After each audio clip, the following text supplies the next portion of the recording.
ওসমান হাদির নামাজে জানাজা হবার কথা আজ। তার এই নামাজে জানাজাকে কেন্দ্র করে আবার কোনো ধরনের নৈরাজ্য সৃষ্টির পরিকল্পনা আছে কিনা এই প্রশ্নটা করে রাখা দরকার। কিছু প্রতিষ্ঠান ভাঙচুর হয়েছে, কিছু ঝামেলা হয়েছে, কিন্তু তার চাইতে বেশি কিছু সেটা নিয়ে কথা বলতে চাই। বিশেষ করে একটা রাজনৈতিক দল যাদেরকে আমরা দায়িত্বশীল মনে করি, এনসিপি, তাদের কয়েকজন সদস্যের কয়েকটা স্টেটাস আমি একটু পড়তে চাই। সেটা এক ধরনের ইন্ডিকেশন দেয়, এবং এনসিপি যেহেতু এটাকে ডিসওন করেনি, তাই তাদের এই স্ট্যাটাসগুলো আলোচনার দাবি রাখে। তার আগে দুটো ইস্যু নিয়ে একটু কথা বলবো। গতকাল সর্বশেষ উদীচীর কেন্দ্রীয় কার্যালয়ে আগুন দেওয়া হয়েছে।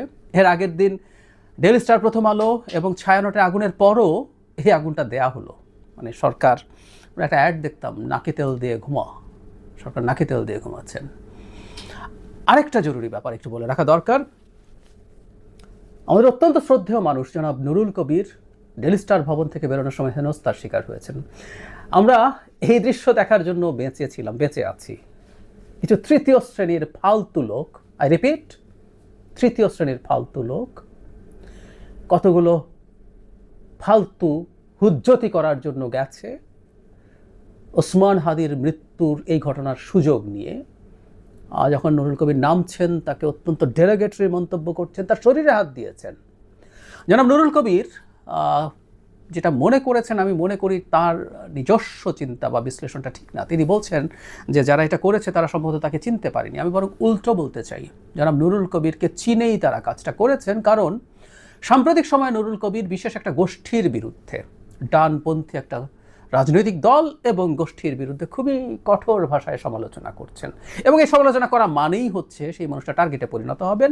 আমি মনে করি সেটারই শিকার তিনি হয়েছেন, এবং এই শিকার হওয়ার মাধ্যমে তিনি আসলে গৌরব অর্জন করেছেন। এটা তার জন্য হিউমিলেটিং কিছু না। কেউ বলেন হেনস্থা, ওনাকে হেনস্থা করা হয়েছে, কিন্তু উনি অপমানিত হননি নিশ্চয়ই।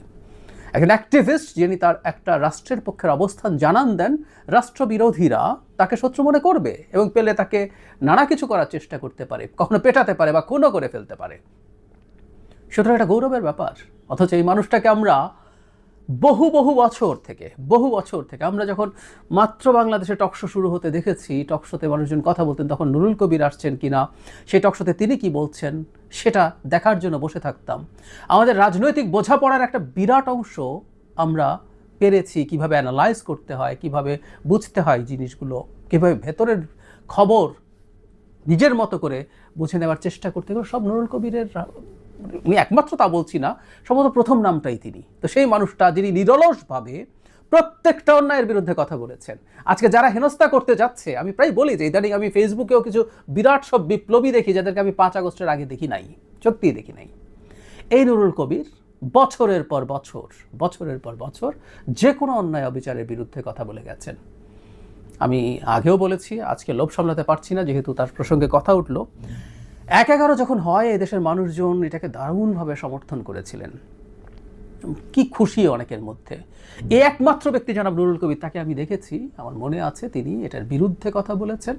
একটা পর্যায়ে চ্যানেলগুলোকে চাপ দিয়ে তাকে সব কিছু থেকে সরিয়ে নেওয়া হয়েছিল। একটা পর্যায়ে তিনি আসতে পারতেন না, কিন্তু তাকে থামানো যায়নি।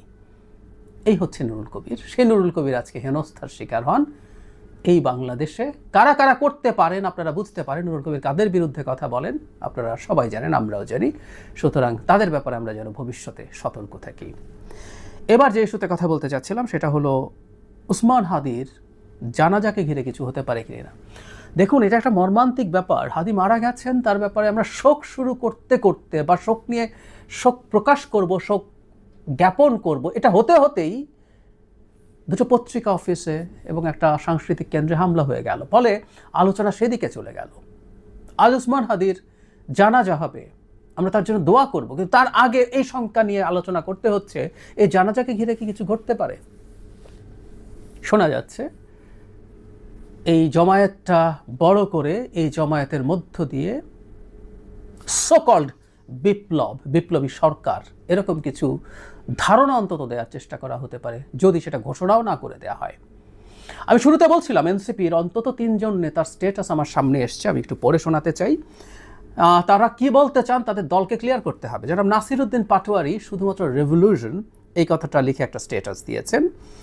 এরপর জনাব সাইফ মুস্তাফিজ লিখেছেন, সবাই দায়িত্ব নিন, বিপ্লব চূড়ান্ত করে এবার ঘরে ফিরবো আমরা, ঐক্যবদ্ধ হন, জুলাই চলমান। সার্জিস আলমের দুটো স্টেটাস এরকম, বিপ্লবকে সম্পূর্ণ করতে হবে, যা না করতে পারার আক্ষেপ ছিল তা পূর্ণ করতে হবে। আমি সার্জিস আলমের এইটা নিয়ে একটু বেশি কথা বলতে চাই। যা না করতে পারার আক্ষেপ ছিল তা পূর্ণ করতে হবে, মানে কি আক্ষেপ ছিল, কার আক্ষেপ ছিল আমি আসলে জানি না, না করতে পারার আক্ষেপ, এবং বিপ্লবকে পূর্ণাঙ্গ করতে সাইফও তাই বলছেন, এবং নাসিরুদ্দিন পাটোয়ারি শুধু রিভলিউশন লিখে স্ট্যাটাস দিয়ে রেখেছেন। তার মানে অসম্পূর্ণ আছে। প্রথম কথা হচ্ছে এটা একটা বিপ্লব। 5 আগস্ট পরবর্তী সময়ে এই ডিবেটটা হয়েছে, আমি এটার একটা পক্ষে আছে, সেটা হচ্ছে এটা বিপ্লব না, এটা একটা গণ অভ্যুত্থান, এটা একটা মাস আপরাইজিং, সত্যিকার গণ অভ্যুত্থান। সেই গণ অভ্যুত্থান শেখ হাসিনার পতন ঘটিয়েছে, এরপর আমাদের একটা গণতান্ত্রিক প্রসেসে চলে যাওয়ার কথা। কিন্তু কেউ কেউ এটাকে বিপ্লব টিপ্লব বলার চেষ্টা করেছেন, যেটা আসলে সরকারি চাকরি পাওয়ার একটা কোটা সংস্কার আন্দোলন ছিল। আমি জানি এটা বলার সাথে সাথে অনেকের খুব গায়ে লাগবে, হঠাৎ করে মনে হবে যে আমি কি বলছি, আমি আন্ডারমাইন করছি এই গণ অভ্যুত্থানকে। এটুকু বলি, শেখ হাসিনার বিরুদ্ধে দীর্ঘ সময় লড়াই এবং এই গণ অভ্যুত্থানের খুব ক্ষুদ্র একটা হিস্সা আমারও আছে, সেটা থেকেই বলছি তারপরও এটা একটা গণ অভ্যুত্থান। কিন্তু বিপ্লব বানানোর চেষ্টা করেন, বিপ্লবের সাথে একটা বিপ্লবী সরকারের সম্পর্ক আছে। 5 আগস্ট পরবর্তী সময়ে একজন গুরুত্বপূর্ণ তাত্ত্বিক এই ব্যাপারে তত্ত্ব দেওয়ার চেষ্টা করেছেন, এবং তার মাউথপিস দেশে এবং বিদেশে বসে অনেকে এটাকে অ্যাম্প্লিফাই করেছেন। তারা চেয়েছেন এই ধরনের একটা সরকার হোক। এ ধরনের সরকারের উদ্দেশ্য খুব সিম্পল ছিল, দেশের ক্ষমতাকে, রাষ্ট্র ক্ষমতাকে কবজা করে ফেলা। সেটা হতে পারেনি। সেটা হওয়ার পথে যারা যারা বাধা হয়েছেন তারাই তাদের শত্রুতে পরিণত হয়েছেন। সেনাপ্রধান হয়েছেন, সে বাধা হয়েছে, তিনি চেয়েছেন সাংবিধানিক পথে দেশ থাকুক, নির্বাচন হোক অ্যাজ আর্লি অ্যাজ পসিবল, তিনি শত্রু। যেন আসিফ নজরুলের পদত্যাগ এখনও চাওয়া হচ্ছে। তার প্রধান কারণ, বা আমরা এইভাবে বলবো একমাত্র কারণ, তিনি ও দেশটাকে সাংবিধানিক প্রসেসের মধ্যে রাখতে চেয়েছিলেন। তিনি যেহেতু আইনের অধ্যাপক, ওই সময় সম্ভবত তিনি রোল প্লে করেছিলেন। এনসিপি অসম্পূর্ণ বিপ্লব বা না করতে পারা, যা এটা বলতে কি বোঝাচ্ছে স্পষ্ট করতে হবে। এই রকম কোনো চেষ্টা যদি আগামীকাল হয়, এটা দেশকে স্পষ্ট নৈরাজ্যের দিকে আরও বেশি ঠেলে দেওয়ার চেষ্টা হবে বলে আমরা মনে করি। সরকারের খুব কঠোর অবস্থান নেওয়া উচিত হবে এর বিরুদ্ধে। ডেইলি স্টার প্রথম আলো ভাঙার কোনো কারণ ছিল না সরকার যদি সতর্ক হতো। ওসমান হাদি হঠাৎ করে গানশট ইনজুরিতে মুহূর্তে মারা যাননি, 6 দিন পর মারা গেছেন। এমনকি তিনি তার মৃত্যুর আগের দিন প্রধান উপদেষ্টা তার স্ট্যাটাসে শান্ত থাকার আহ্বান জানিয়েছেন এবং জানিয়েছেন অবস্থা খুব খারাপ। সো উনি একেবারেই শেষ অবস্থায় তখন ছিলেন। তাহলে এই জায়গাগুলো কোনটা টার্গেটেড হতে পারে, আমাকে তালিকা দিতে বললে আমি তালিকা দিতে পারি। আর সরকারের এত গোয়েন্দা সংস্থা, এত চোখ, এত কান, তারপরও সরকার সেটা করেনি। এটা ক্ষমার অযোগ্য অপরাধ, তাই ডক্টর ইউনূসকে নিতে হবে। আগামীকালও যদি এ ধরনের কিছু ঘটে, এবং সেটা যদি ঘটে যেতে পারে, ইনফ্যাক্ট এই প্রশ্ন তুলতে হবে যে ডক্টর ইউনূসের সরকার তার নেতৃত্বে এই ধরনের একটা নৈরাজ্য তৈরির পক্ষে আছেন কিনা, এই জবাব তাকে দিতে হবে। তার সমর্থন আছে কিনা এই প্রশ্ন আমরা করব। আরেকটা কথা একটু বলতে চাই, কোনোভাবে আগামীকালের পর ঢাকায় আর কোনো জমায়েত হতে দেওয়া যাবে না। সরকার অপরাধীদের গ্রেফতার করা পর্যন্ত শাহবাগ ধরে রাখতে হবে, দেশ অচল করে রাখতে হবে। এই ধরনের দাবি দেওয়া নৈরাজ্য সৃষ্টি করা ছাড়া আর কিছুই না। আমাদের মনে রাখতে হবে নির্বাচনের ইশতেহার হয়ে গেছে, এখন এই ধরনের জমায়েতের আর প্রয়োজন নেই।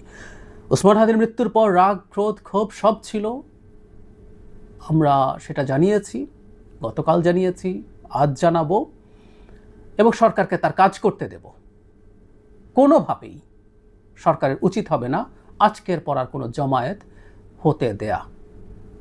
এটার জন্য প্রয়োজনীয় ব্যবস্থা নিতে হবে। এবং আমরা যারা মনে করছি না বুঝে সব জমায়েতে যাচ্ছি, তাদের মনে রাখতে হবে এই জমায়েতগুলোকে কেন্দ্র করেই আসলে কোনো একটা বাজে কিছু ঘটানোর চেষ্টা হচ্ছে। ডেইলি স্টার প্রথম আলোতে হামলা কিভাবে হলো? একটা মিছিল যাচ্ছিল শাহবাগের দিকে বাংলা মোটর হয়ে, ওর মধ্যে কিছু লোকজন এটাকে ডাইভার্ট করে এদিকে নিয়ে এসে এই বিভৎস কাণ্ড ঘটিয়েছে। সো এই জমায়েতগুলো এই সময় খুবই রিস্কি ব্যাপার, সরকারের উচিত হবে না হতে দেয়া। আর আমরা যারা এর মধ্যে আছি, এর মধ্যে থাকি, যারা সম্ভব আমরা যেন সতর্ক থাকি যে এই ধরনের জমায়েত থেকে যাতে এমন কিছু না ঘটে যেটা রাষ্ট্রের স্থিতিশীলতাকে নষ্ট করে। আর আমি আবারও বলছি, এনসিপির সর্বোচ্চ নেতারা, আমি তাদেরকে ধন্যবাদ জানাই। উসমান হাদির মৃত্যুর পর যখন এই হাঙ্গামা চলছিল ডেইলি স্টার প্রথম আলোতে, তারা তাদের জায়গা থেকে মোটামুটি চেষ্টা করেছেন জনগণকে শান্ত করার জন্য। কিন্তু তাদেরই নেতারা যখন এই ধরনের বক্তব্য দেয়, মন্তব্য করে, সেই ব্যাপারে তাদের ক্ল্যারিফিকেশন জরুরি, বা তাদেরকে দিয়ে, যদি তারা এটাকে ওন না করেন, তাহলে যারা দিয়েছেন তাদেরকে দিয়ে দুঃখ প্রকাশ করানো জরুরি। তাদের এই ধরনের স্ট্যাটাসের গুরুত্ব জনগণের কাছে আছে, অন্তত কনফিউশন তৈরি তো করেই, এই ব্যাপারটা তাদের মাথায় রাখতে হবে।